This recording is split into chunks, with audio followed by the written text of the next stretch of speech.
I just wanted to show y'all my mobile home. This is my mobile home right here. I got my bed on the back. I got my supplies under there. You know what I'm saying? If I need to cook and wash my ass, not at the same time. I got my backpack. That's my mobile home right there. Welcome to the channel, ladies and gentlemen. I am Mr. Darling. And if I look a little worse for the wear, it's because last night was the second night that I slept outside. And I just got up not too long ago, around 5:30. To be fair, since I do have my mobile home with me tonight, I did bring my sleeping bag and everything. Last night's foray into the wild, sleeping outside, was a lot more comfortable than the first night. The first night I woke up every hour on the hour. Last night I slept completely through the night with my sleeping bag. Once the weather started to get cold, because the first night, I would say between 2:30 and 4, it got really like nippy. It got cold as shit. Plus the concrete was just digging into my skin. It was just nasty work. So I was making a point to be in my storage to get my sleeping bag out tonight because I knew I was gonna have to sleep outside. And now it's not because of the lack of funds. I've actually have the money I need now. It's because it is Labor Day weekend and all of the suites are booked and busy until at least Tuesday. So I'll be camping out here for at least another couple nights. Okay, I'm gonna try to one and done this vlog because I got a few things I need to say.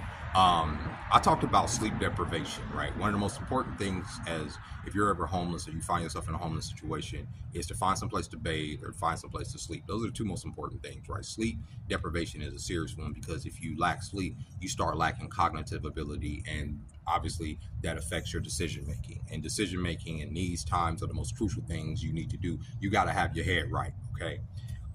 So yesterday after I, made that vlog or whatever, I came over here to this gazebo to edit the video together. And when I came over here, there was this young woman. She came over on a bike, and I could tell she was homeless or whatever. She started looking around, and she's like, "Oh my gosh!" I could tell she's looking around. I was like, "Do you need help with anything?" She was like, "They got rid of the outlets. Apparently," she said, "they got rid of the outlets. Apparently, this particular gazebo. Hold on, I'm gonna show you.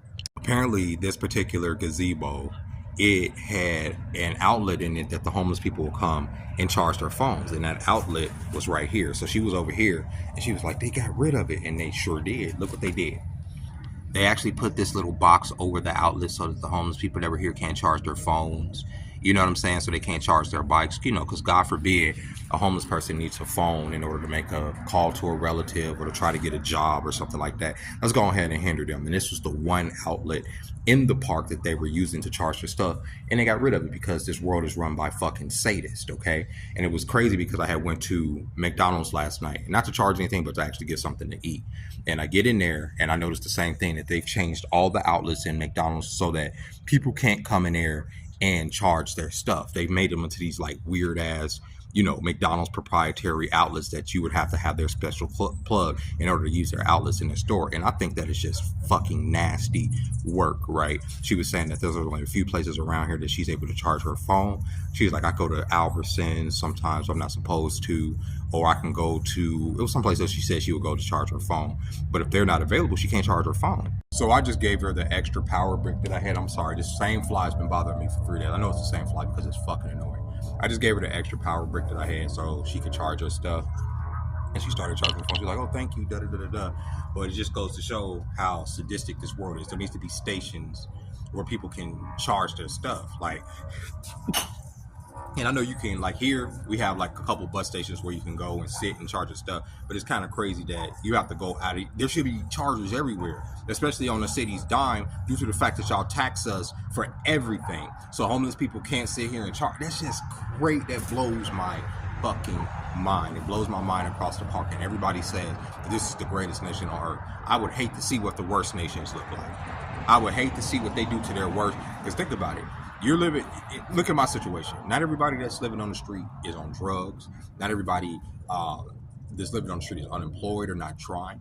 It's just that the economic situation in this country is untenable for a lot of people. And I'm not saying that my economics are completely untenable, but it is, one thing can put you over the edge to where, like I say, you find yourself in a mobile home, camping outside, trying to survive. You understand what I'm saying? And coming across roadblocks to where you can't charge stuff, and you going. So anyway, so what ended up happening was she got the power bank, she started charging the stuff. She was like, I asked her how long she had been homeless or whatever. She was like, she'd been homeless for about 4 months this time. She'd been living on the street or whatever. She said, but she was sleepy because, as a woman, and that's something I take for granted. As a man, I'm not afraid to lay outside in the wilderness, right? It doesn't. The stuff that scares me the most, obviously, I ain't gonna say scare me, but that I look out for the most is the police and bugs. Those are and animals or whatever. Those are the things that I have to worry about. But for women, and I think she said she was 27. A young woman out here, you have to worry about men. You have to worry about predators. You have to worry about there are men out here. In the middle of the night, you have to worry about that. So she said she hadn't been asleep in a couple of days, and I can tell. I can see it on her face. She said, "Do you mind if I put my head down here and rest for a little bit if you're going to be sitting here?" I said, "Yeah." She said, I need to rest when I feel safe." And I don't know why she asked me. I had never met this woman in her life, and I told her, of course. So sure enough, she ended up putting her head down right here, and she ended up resting for about 2.5 hours until I had to go to my storage to get some stuff before work. But it's kind of like crazy that people don't, that the city that I don't know, that people don't even have a place to charge their fucking phone, bro. Like, that's insane. But then they'll say, get off the street, don't panhandle, don't do this or don't do that, or you know what I'm saying? Pull yourself up by your bootstraps. When you try to pull yourself up by your bootstraps, they take a pair of scissors and cut the motherfuckers from under you. But that's just America. That's just America. Up, look at the sun behind me. Praise, because without the sun, there would be nothing but ashes and embers. This would be a cold, desolate world, right? Yeah, I think people tend to forget that. Like, the sun coming up every day is a symbol of life and hope, because no matter what you went through in a cold night before, and no matter what terrors reared their head out of the darkness, the sun, this right here, the sun, is gonna come up, baby. It's gonna come up and it's gonna shine. And that's how I try to feel about myself. Like, yeah, you may be in the darkness for a little bit, but if you wait just long enough, if you endure just long enough, you're gonna shine, right? You're gonna shine. So yeah, today, after I leave here, I think I'm going to go ahead and go to the gym for a little bit, get my workout in, just a little workout.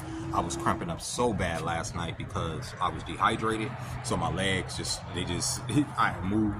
That's the only time I woke up. I ended up waking up because my leg had cramped out so bad that I was like, oh, just in the middle of the night. And so I had to hurry to drink some water to try to get the cramps gone. But yeah, I'm going to stay hydrated today. Going to go to the gym. Once I leave the gym, go head over to my storage, get my work supplies, go back to work for as many hours as I can. Today is a Sunday. I'm hoping I can make even more money, some good money today. That would be fantastic. But I have the money to get a suite now, but I am probably, like I say, they don't have, every place I call yesterday, they don't have shit available until at least Tuesday. So I'm probably going to be doing this for the next few days, because for the next few days, I work until damn near 4 or 5. So by the time I get off all those places, the people that would show you around and stuff be gone. But it's all good. Like I say, each night I'm just stacking money. I'm not spending the money on anything but coffee, energy drinks, and a couple meals for me to get through. And yeah, I just wanted to say to the people that follow my page, the people that have come here recently, the people that have been in my comment sections, I appreciate y'all. I really do, okay? I really appreciate y'all. I really appreciate y'all's words of encouragement. I appreciate y'all's prayers. I don't have a lot of friends. Nobody calls me. Nobody talks to me. So when I see those comments from y'all, it means a lot to me. It does. It's like, yeah, just keep going. Keep doing this. You got this. You got this. I appreciate that. I really fucking do. You guys have no idea how much I appreciate y'all's prayers and positive words and affirmations. It means everything to me right now, because we are social creatures, and sometimes we just need that little bit of love, you know what I'm saying? Because I'm giving a positive face in these videos, but I'm not, like I said, I do have my moments. Like, there was a moment last night where I do fall into despair, and I'm in my feelings, and I'm like, oh my God, I hate this. Like, how did I end up here? Like, why don't I know anybody? Like, all of the feeling sorry for myself shit that ain't gonna do nothing for nobody. It ain't gonna help me. It ain't gonna help my kids. It ain't gonna help me better my tomorrow. It ain't gonna help nobody. So the best thing I can do is be like, the only thing I can do is what I can do in the moment. If that makes sense. If that makes sense to y'all know what I mean. I can't do what I can't do. I can only do what I can do. And if I keep that attitude about me, then I'll be good. Because I just keep doing stuff. Just keep going. No matter what happens, you gotta keep going. I keep telling myself that you can't give up. You won't give up. There ain't no giving up. Ain't no falling off. None of that. It's just endurance. This is an endurance run, right? So with that being said, ladies and gentlemen, like I said, I appreciate y'all. I will catch y'all tomorrow. I hope you guys have a fabulous Sunday. Y'all stay hydrated. Stay safe out there. And until next time, ladies and gentlemen, Bye-bye.